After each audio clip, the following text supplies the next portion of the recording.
Et l'introduction à cette petite leçon est confiée ce soir à une anthropologue ethnologue, Emmanuelle Lallemand, docteur en anthropologie sociale et ethnologie, maître de conférences à l'université Paris-Sorbonne CELSA. Elle a fait de la ville, de ses rassemblements et de ces nouveaux drôles de mélange et échanges, son terrain d'étude. Je l'ai d'ailleurs moi-même découvert dans le quartier de Barbès. Alors, ma chère Emmanuelle, jusqu'à présent, les anthropologues nous avaient habitués à des recherches dans des contrées lointaines, voire exotiques, et depuis peu, ils sont en ville, ils nous aident à nous y retrouver à tout point de vue. Merci Sylvie. Oui, pour commencer, peut-être un tout petit point sur cette discipline qu'est l'anthropologie et l'ethnologie, sans faire trop scolaire. C'est vrai que c'est une discipline qui est connue pour s'être préoccupée de sociétés lointaines, dites exotiques, dites traditionnelles, souvent rurales. Donc on est bien loin des fêtes de nos quartiers de Paris-Plage et de Nuit Blanche. C'est une discipline qui s'est constituée plutôt au XVIIIe siècle, puis au XIXe siècle, très liée aux explorations, aux voyages d'exploration et de colonisation.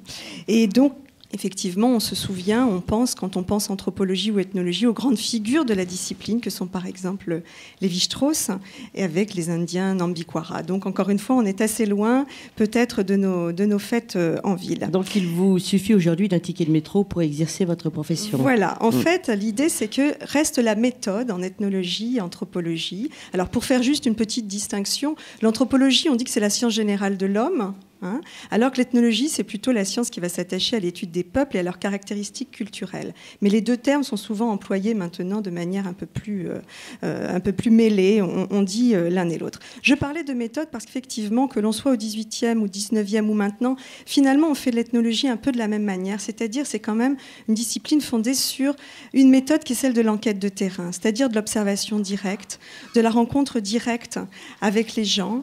C'est de l'immersion, c'est de l'observation, ce sont des entretiens, et ça, c'est toujours vrai. Ce que je voulais dire aussi, c'est que l'ethnologie, c'est effectivement une discipline qui a évolué, notamment depuis les années 60, avec les phénomènes de décolonisation, de diaspora, puis de mondialisation, et que donc les terrains de l'anthropologue ou de l'ethnologue se sont beaucoup diversifiés, et qu'actuellement, on a effectivement une anthropologie qui s'intéresse au monde politique, qui s'intéresse au monde urbain, des phénomènes tout à fait contemporains, et qu'on a de grands exemples d'enquêtes qui ont été faites sur le monde urbain. On pense aussi, peut-être pour le cas de Paris, au fameux livre de Marc Auger qui s'appelait Un ethnologue dans le métro. Voilà. Donc on a effectivement une ethnologie actuellement de la ville, une ethnologie dans la ville. Alors ce soir, nous ne sommes pas à Barbès, qui a été un de vos terrains à la fois d'études et de prédilection, bien que Barbès soit aussi un espace de rassemblement, voire de débordement. Tout à fait, oui, absolument. En fait, ce qui est intéressant de voir, c'est que ce soit l'anthropologie très classique ou l'anthropologie très contemporaine, il y a une thématique sur laquelle elle s'est toujours beaucoup appuyée et beaucoup intéressée, c'est précisément le thème de la fête, du rassemblement de type festif. C'est vrai que c'est une invariante des cultures humaines, c'est qu'il n'y a pas de culture humaine qui ne fasse pas la fête, et c'est une chose qui traverse en fait les différentes cultures humaines. La fête, c'est effectivement un rassemblement qu'on dit pacifique, pour faire une différence avec le rassemblement conflictuel que peut être la manifestation ou la guerre, mais c'est un rassemblement particulier parce qu'effectivement, il est quelque part la transgression, le débordement toujours possible, tout en étant quelque chose finalement d'assez codifié. Et contrôlé. Et on a eu de grandes enquêtes en anthropologie et en ethnologie sur les fêtes, sur les carnavals. On pense au célèbre ouvrage de Duvigneau sur Fêtes et civilisation, dans lequel il nous explique effectivement que la fête, ça a toujours à voir à la fois avec l'ordre et à la fois avec le chaos, à la fois avec le désordre. Et je pense que c'est quelque chose qui nous aide à penser aussi notre monde contemporain. Parce que les fêtes, en tout cas les rassemblements de type festif, et convivial, c'est quelque chose qui fait partie de notre quotidienneté. C'est un bon exemple pour penser les terrains de l'anthropologue actuellement. On s'intéresse à la fois au quotidien, et puis aussi à ce qui est extraordinaire, à ce qui n'est pas quotidien. Et la fête, c'est précisément à l'articulation du quotidien et de l'exceptionnel. Et c'est l'éphémère, alors. Voilà, c'est l'éphémère. Avec lendemain de fête. Voilà. C'est-à-dire que la fête, c'est à la fois quelque chose qui est totalement inscrit dans notre quotidienneté, tout en marquant des ruptures. Comment ça, quotidienneté ? Alors, si on s'intéresse... Tous les jours la fête ? pas tous les jours la fête, mais des fêtes qui sont quand même extrêmement présentes dans notre calendrier. Nos agendas sont constitués de fêtes. Et notre rapport à la ville est un rapport certes d'usagers des transports publics, certes d'habitants, certes quelquefois de consommateurs, mais notre rapport à la ville, il est aussi un rapport où quelquefois on est engagé dans des rassemblements de type festif. Si on observe ce qui se passe du point de vue festif dans nos villes actuellement, on voit qu'il y a de plus en plus de fêtes. Et que ces fêtes, elles sont de plus en plus variées, elles sont diverses. On est engagé de plus en plus en tant que citadin à participer à quelque chose qui veut justement rompre avec le quotidien. Et donc les villes et la fête, ce sont deux problématiques extrêmement liées, je pense de plus en plus liées. Il y a les fêtes urbaines, et toutes les grandes villes ont leurs fêtes, toutes les villes, il y a des carnavals, il y a des fêtes qui traversent toutes les villes. Donc il y a un calendrier de mieux en mieux, de plus en plus rempli des fêtes urbaines, des rendez-vous en ville. Absolument. Et chaque ville, non seulement a ses fêtes, mais chaque ville produit son identité de ville à partir des fêtes qu'elle organise. Donc on voit effectivement que la manière de produire sa singularité de ville, qui fait que Paris est Paris, et n'est pas Londres, ni Madrid, ni Rome, c'est aussi le fait qu'elle ait ses fêtes en particulier, ses fêtes singulières, ses fêtes parisiennes. Alors moi, je me suis intéressée effectivement à un certain nombre de fêtes. Je me suis intéressée en fait à ces fêtes avec une définition, on va dire, très large, un peu plastique, qui se fait sans doute pas l'unanimité. Je me suis intéressée à tous ces rassemblements d'ordre un peu convivial festif, et j'ai étudié aussi bien Paris-Plage que Nuit Blanche, que Fête de la musique. Je fais rentrer aussi les journées du patrimoine, pourquoi pas. Et puis aussi les pique-niques qui sont organisés sur les ponts de Paris ou sur le canal Saint-Martin. Et puis également, pourquoi pas, les fêtes des voisins. Voilà, c'est un peu cet ensemble de fêtes que je me suis proposé de penser ensemble, c'est-à-dire pour avoir un point de vue un peu comparatif et se dire qu'est-ce qui est commun à tout ça. Voilà, alors justement, on en arrive à ce lien qui est très fort entre espace public, rassemblement urbain et fêtes, parce qu'en fait, on voit qu'il s'agit toujours d'occuper l'espace urbain et de l'occuper d'une certaine manière. Alors, j'ai écouté la conférence qu'avait donnée Michel Carmona, et il y a juste beaucoup de liens. Voilà. La première petite leçon. Ces fêtes que l'on voit, ces rassemblements festifs, événementiels, éphémères que l'on voit dans notre ville à Paris et aussi dans d'autres villes de France, occupent les espaces publics de la ville, les jardins, les quais, les rues, les places, mais également elles rendent publics des espaces qui ne le sont pas a priori. Par exemple, rendre public la cour de l'hôtel d'Albret qui d'habitude est plutôt fermée. Donc on va rendre public des espaces, ou les jardins de l'Élysée. Précisément, les jardins de l'Élysée, on n'y rentre pas quotidiennement. On y rentre à l'occasion, soit des journées du patrimoine, soit à l'occasion d'une fête particulière. On va donc rendre public des lieux qui ne le sont pas a priori, où on va rendre ce qui d'ordinaire n'est pas dédié au détournement, on va l'occuper. Par exemple, les ponts de Paris, d'habitude, c'est plutôt des lieux traversants, mais pour les pique-niques, ce sont des lieux qui ne sont plus traversants, ce sont des lieux dans lesquels on s'installe. Et d'ailleurs, l'événement, c'est qu'on montre son installation et on se regarde en train de s'installer les uns les autres, en train de pique-niquer. On peut même laisser quelques traces. Et on y laisse sans doute quelques traces. C'est aussi le thème de l'accessibilité. La fête, elle rend les espaces publics, au ce sens, elle les rend accessibles. Tout devient absolument accessible, ouvert, même ce qu'il ne l'est pas ordinairement, et on se l'approprie. Et d'ailleurs, il y a une forme intéressante, c'est que ce sont des accessibilités gratuites. Et ça aussi, c'est une forme de rupture par rapport au rapport qu'on a avec la ville d'habitude. Souvent, pour entrer dans des espaces dans la ville, il faut payer. Et là, au contraire, c'est de la gratuité dont il s'agit. Et donc là aussi, c'est une forme de produire de l'espace public, finalement, en se l'appropriant d'une certaine façon. Et puis, ce qui fait ce point commun, c'est, on en parle depuis tout à l'heure, c'est le détournement. On transforme des usages. On transforme des usages et on transforme le statut même des espaces. On voit même, et ça c'est des analyses qui d'ailleurs ont été faites par des ethnologues qui travaillaient sur des fêtes traditionnelles comme des carnavals, on voit des systèmes d'inversion se mettre en place. On va justement rompre avec les codes pour faire d'un lieu précisément ce qui ne peut pas être d'ordinaire. On va faire des jardins de l'Élysée un lieu d'occupation tout à fait populaire, alors que d'habitude, c'est un lieu extrêmement fermé et extrêmement, on va dire, policé. Ouvrir des pompes funèbres aussi. Voilà, le 104, on avait ouvert, effectivement, lors des premières éditions de Nuit Blanche, on avait ouvert un lieu qui, précisément, d'habitude, est un lieu...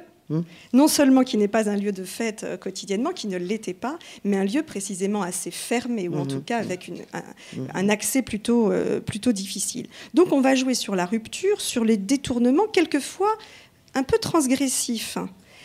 On joue d'ailleurs la transgression, c'est très frappant dans Paris-Plage. Le vrai plaisir, c'est finalement aussi de transgresser un lieu, au sens où d'habitude c'est un lieu dédié au trafic automobile, et là on s'y promène en maillot de bain ou en paréo ou en short. Donc il y a quand même un plaisir comme ça de la transgression qui est à l'œuvre. Quand on organise un défilé de mode sous le métro aérien à Paris, là aussi on transgresse un lieu qui d'habitude n'est pas fait pour ça. Donc il y a ces systèmes d'inversion qui sont effectivement très intéressants et qui, pour un observateur comme un ethnologue, nous disent quelque chose de ce qui se passe, de la manière de faire ville aussi actuellement. D'accord, donc on ne pourrait plus s'en passer de tout ça. Alors, on ne pourrait plus s'en passer parce que, justement, c'est le thème de la convivialité qui est à l'œuvre. Est-ce que le mot vous convient ? Alors, le mot est sans doute un peu faible, mais c'est vrai qu'à Paris, et souvent c'est ce qui est d'ailleurs repris dans la presse, et d'ailleurs, le point commun de ces événements, c'est qu'ils font tous l'objet d'une grande médiatisation. La presse suit ces événements. Oui, il y a des images, Voilà. C'est beau quand même. C'est qu'à Paris, on ne peut rien organiser qui ne soit pas convivial. Tout se doit d'être populaire et convivial à Paris. Il y a une vraie sémantique de la convivialité. Tout est populaire, festif et convivial. Mais ce que l'on veut dire aussi là-dedans, c'est qu'on va faire appel à une posture de citadin particulière. C'est-à-dire qu'on n'est pas tellement là uniquement en tant qu'habitant, uniquement en tant que citadin. On est là en tant qu'homme public. On joue le jeu de se comporter publiquement, de côtoyer des gens différents, d'être rassemblés dans des lieux dans lesquels d'habitude on n'est pas forcément rassemblés, de jouer plutôt le jeu de l'égalité que celui de la ségrégation. Donc on est quand même dans une thématique assez forte qui est celle espace public, convivialité et fête. Et ce qu'on observe, c'est que les gens jouent le jeu à Paris. Donc avec une citoyenneté nouvelle. Alors une citoyenneté nouvelle, c'est beaucoup dire, mais qui en fait renvoie à une longue tradition de la manière d'être citadin dans sa ville.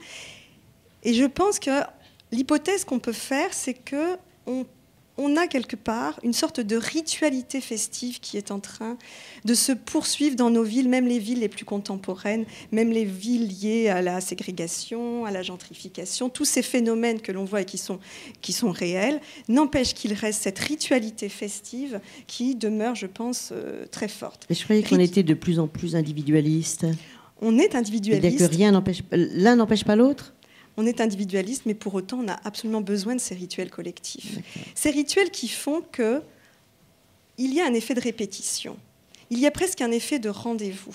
Le calendrier urbain parisien, il est aussi fait de ces fêtes, de ces modes d'occupation. Et maintenant, c'est entré un peu quand même dans les mœurs. On sait qu'au mois d'août, les quais sont fermés. On sait qu'au mois d'octobre, il y a même une saisonnalité qui se met en place. Un peu à la manière des fêtes très traditionnelles. On savait que l'année était composée, il y avait les fêtes profanes, les fêtes sacrées, et la ville était très, très constituée autour de ces fêtes. Là, il y a de l'ordre de la ritualité festive. Donc, un aspect répétitif, un aspect de rendez-vous, qui n'empêche pas de faire événement à chaque fois. C'est ce qui est d'ailleurs assez intéressant, c'est qu'on voit qu'on arrive à faire événement dans la répétition même. D'ailleurs, souvent, ces événements, on dit qu'il s'agit de la nouvelle édition de Paris-Plage, de la nouvelle édition Nuit Blanche. C'est une manière de faire événement avec quelque chose qui est un peu la même chose. Vous voyez, on fait événement mais faire du neuf à chaque fois quand même. On tente de faire événement à chaque fois, de faire quelque chose effectivement de neuf, en tout cas d'événementiel, on pourrait dire. Donc des fêtes qui se répètent, qui sont rentrées dans le calendrier urbain, des fêtes qu'on attend, parce qu'une fête, c'est quelque chose qui est présent même avant sa réalisation. Une fête, elle existe dans sa préparation, on attend la fête. C'est un horizon, c'est une promesse, une fête. Donc elle existe avant, elle existe après parce qu'on en parle, la presse en parle. Et puis, comme vous le disiez, c'est répétitif. c'est l'effet un peu de débordement, mais il se trouve que la fête, on ne la fait jamais n'importe comment. Et c'est pour ça que la métaphore avec le rituel, elle fonctionne particulièrement. C'est que les fêtes, même si elles nous donnent un peu cette impression de pouvoir faire presque n'importe quoi dans la ville, d'avoir accès à des lieux auxquels on n'a pas accès d'habitude, n'empêche qu'il y a une véritable codification à l'œuvre. Ces fêtes sont organisées. Ces fêtes, d'ailleurs, sont prises en charge par le pouvoir public. Ces fêtes font l'objet d'un certain nombre de concertations avant. Il y a de la commande publique. Elles ont un coût. Elles ont un coût, c'est budgété. Voilà, elles sont véritablement organisées. Elles sont presque même institutionnalisées maintenant. Et elles sont extrêmement codifiées. Mais ça ne veut pas dire que ce n'est pas la fête. La fête, de tout temps, ça a été quelque chose de codifié. À l'horizon, il y a toujours la possibilité d'un risque, d'un chaos, d'un débordement, mais c'est ce qui donne le caractère si séduisant à la fête, alors que c'est un chaos finalement bien ordonné. Et on le voit dans les fêtes qui se déroulent à Paris. Certes, il y a quelques débordements autour du canal Saint-Martin, quand il y a des pique-niques géants qui sont organisés. Mais il se trouve que le lendemain matin, tout le monde rentre à la maison quand même et reprend sa vie quotidienne. On rend les clés. On rend les clés. Qu'effectivement, après les nuits blanches, tout le monde aussi... voilà, on n'essaye pas de rentrer dans la cour de l'hôtel d'Albret ou dans les jardins de l'Élysée après les nuits blanches. De la même manière, pour Paris-Plage, on voit très bien qu'il s'agit d'un lieu et d'un temps donné. On ne reprend pas le métro en paréo quand on sort de Paris-Plage. On se rhabille en citadin et là, on reprend ses allures de citadin. Donc la codification, elle est centrale. Elle est centrale même d'ailleurs dans les installations artistiques qui sont proposées. Je pense à Nuit Blanche, vous me direz si vous êtes d'accord. Je pense que les lieux sont ouverts et accessibles alors que peut-être d'habitude ils ne le sont pas, mais chaque installation appelle sa propre manière de faire. On est amené, c'est un rendez-vous, on fait le tour d'une installation d'une certaine manière, il y a des horaires de passage. Enfin, c'est quelque chose qui est quand même finalement, oui, codifié. Il n'y a pas de violence. On ne se comporte pas n'importe comment. Dans l'approche de l'événement. Et précisément, les ethnologues, leur travail, c'est d'essayer de comprendre le pas n'importe comment des choses dans la vie, même les choses les plus ordinaires, les plus familières, les plus quotidiennes. Donc les comportements sont effectivement codifiés, mais c'est ce qui fait, je pense, que les gens jouent le jeu. Parce que c'est finalement sur une trame connue de tous. C'est quelque chose sur lequel chacun peut jouer. On n'a pas besoin de compétences sociales particulières pour savoir se comporter. On n'a pas besoin d'avoir un texte. Et du coup, voilà, c'est accessible à un très grand nombre de gens. D'où le succès de Paris-Plage aussi, je pense. Tout le monde sait à peu près comment on fait pour aller à la plage, même quand c'est en plein Paris. Donc cette codification, elle est importante. Elle est finalement gage peut-être d'accessibilité. Alors vous disiez, Emmanuelle, que l'esprit de fête est davantage l'affaire des artistes et qu'elle se fait au détriment du travail des architectes. Alors ça, c'est une hypothèse de travail. Je ne suis pas sûre qu'elle serait validée par tout le monde. Ça demanderait à être plus travaillé. L'hypothèse que je fais, c'est qu'en tout cas, ces fêtes se font sous la forme un peu d'une performance. Nous sommes tous invités à participer à des performances. Et elles reposent sur une fiction. Et ces performances sont de l'ordre, effectivement... On fait appel à des artistes qui vont nous inviter à participer à leur travail sous la forme de performance ou d'installation, c'est-à-dire qui se jouent dans un moment précis, dans un temps précis, auquel les spectateurs participants font l'œuvre, c'est quand même la définition de la performance, dans laquelle les corps sont engagés, un peu comme dans une performance de danse. Et je pense qu'en effet, c'est peut-être plus, du coup, le travail des artistes qui est donc convoqué que celui des architectes, peut-être plus enclins à bâtir, qu'à faire avec ce qu'il y a dans la ville et à jouer avec la ville comme d'un matériau avec lequel on va pouvoir faire un clin d'œil. On se sert de la ville, effectivement, comme matériau, comme support. C'est avec elle qu'on va faire œuvre. On n'a pas finalement besoin de grand-chose. Pas besoin de bâtir quelque chose. C'est beaucoup de travail, je pense, quand même. Et puis, moi, je pense que l'hypothèse de la performance, elle joue aussi dans le double sens du mot performance, c'est qu'on fait appel au caractère un peu performatif des choses. Comme un intitulé performatif, quand on dit « je vous bénis », quand le prêtre dit « je vous bénis », voilà, on est béni. C'est le caractère performatif de l'intitulé. Et bien là, c'est un petit peu la même chose qui se joue, je pense. C'est-à-dire que par cette performance-là, on fait appel à la dimension performative du fait qu'on fait la fête et qu'on détourne des lieux. L'exemple le plus frappant et qui m'a le plus intéressé, c'est Paris-Plage. Alors je sais qu'il a fait l'occasion, qu'il a été, voilà, on l'a évoqué à la 3e petite leçon, il a il me été semble. étudié lors d'une de vos leçons de ville. Mais c'est vrai que Paris-Plage nous invite quand même à une pirouette absolument extraordinaire. On nous invite à jouer, à aller à la plage en plein Paris, alors que quand même, on a affaire à une plage à laquelle il manque l'élément fondateur de la plage, qui est la mer. C'est-à-dire qu'on nous demande d'aller à la plage en sachant pertinemment que nous y trouverons tout sauf la mer, qui est pourtant l'élément fondateur de la plage. Et au contraire, le succès, je pense, de Paris-Plage, c'est que précisément on est invité à cette pirouette collective. Mais tout le monde ne se baigne pas à la plage. Tout le monde ne se baigne pas, vous avez tout à fait raison, mais il y a quand même cette possibilité de la mer. Or, on est à Paris il n'y a pas la mer, il y a la Seine. On sait précisément qu'on ne se baigne pas dans la Seine, en tout cas toujours pas. Et d'ailleurs, les promesses de certains. Voilà, il ne vient à l'idée de personne de se jeter dans la Seine pendant le mois d'août à Paris. Souvent d'ailleurs le temps ne le permet pas, la météo ne le permet pas. Mais voilà, c'est-à-dire que c'est cette idée que les gens jouent ce caractère performatif. On fait comme si. Il y a un effet comme ça presque d'enchantement collectif. On n'est pas là pour nous faire croire, on est là pour nous faire participer à une illusion collective, ce qui est un petit peu différent, je trouve. C'est un petit peu différent. Alors l'exemple le plus frappant, c'est Paris-Plage, mais je suis sûre qu'il y a plein d'autres exemples. Voilà. Est-ce qu'il y a un risque d'imitation d'une ville à l'autre de ces événements performances? C'est vrai que là, on retombe peut-être sur le lien que je tentais de faire au démarrage entre identité de ville et fête de ville.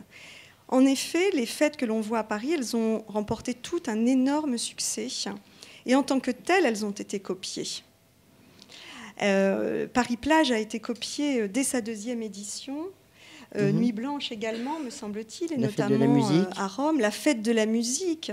Ça fait, les journées du patrimoine. Les journées du patrimoine, les journées des musées, ce qui deviennent maintenant les journées européennes des musées. Donc se joue à la fois, je pense, le fait que c'est de l'identité générique de ville. Chaque grande ville du monde doit avoir ces rassemblements dits festifs, dits conviviaux, qui détournent un peu les espaces de la ville. Mais pour autant, je pense que, et notamment c'est vrai pour Paris-Plage, c'est vrai pour Nuit Blanche, pour reprendre en fait le titre d'une expo qui a eu lieu à Beaubourg il y a quelques années, c'est quand même un air de Paris qui circule. On a ce sentiment quand même que ce qui est copié, c'est la manière dont Paris parvient à produire de l'espace public, parvient à produire du rassemblement urbain de type précisément convivial et populaire. Alors certes, ces fêtes circulent de ville en ville, en tout cas certaines d'entre elles, mais pour autant, je ne suis pas sûre que ça perde totalement la singularité. On le voit notamment avec les exemples ultra-locaux, on en aura des exemples tout à l'heure. Justement, même chaque quartier peut jouer sur la singularité avec cet outil qui est la fête, avec ce vecteur très très fort qu'est la fête. Bon, il n'empêche que c'est Londres qui a obtenu les Jeux Olympiques.